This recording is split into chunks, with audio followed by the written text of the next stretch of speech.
Ilang beses po naming ibinalita sa inyo dito sa 24 oras ang tungkol sa isang kasambahay na umano'y bantay sa lakay. Nahuli na po ang sospek sa San Pedro sa lalawigan ng Laguna. Nabawi mula sa kanya ang halagang 100 at 10 o 50,000 piso. Si Jay Sabalde, naka-Alerto 24. Umiyak pero inamin ng wanted na kasambahay na si Esther Concepcion alias Estela Marie Velez ang mga bintang ng pagnanakaw sa kanya. Nahuli ng mga pulis si Concepcion sa kanyang bahay na tinutuluyan sa Senya Street, Camello Subdivision, Barangay Cuyab, San Pedro, Laguna kaninang alas 12:30 ng hating gabi. Matapos itawag ng isang concerned citizen sa pulis nang mapanood ng exclusive report ng 24 oras. Nung mabalitaan natin sa TV, sa Channel 7, meron naman tayong mga intelligence ng mga barangay intelligence sa area na siyang nakapagbigay sa atin ng information.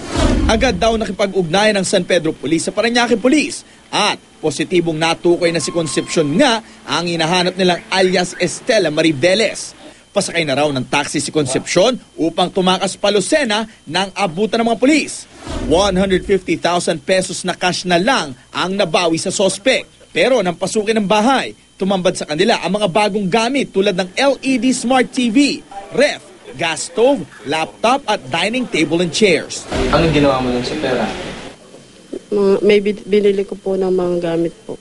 Tinanggi naman ni Concepcion ang umunay pagnanakaw ng malaking halaga ng alahas sa Parañaque at ang isa pang kaso ng umunay pinagnakawan niya sa Las Piñas. Ngayon lang po ako nagkaroon ng kumuha ng pera po na yung kay Ma'am Sato lang po. Kay Ma'am Sato lang po. Magkano nakuha mo?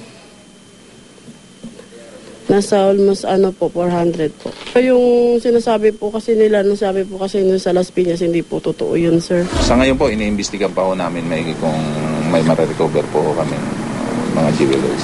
Pero inamin ng suspect na peke ang kanyang mga dokumentong isinumite sa ahensya. Kasalukuyang nasa kustodiya ng Parañaque PNP ang suspect na naharap sa kasong qualified theft at falsification of public documents. Jay Sabale, naka-Alerto 24.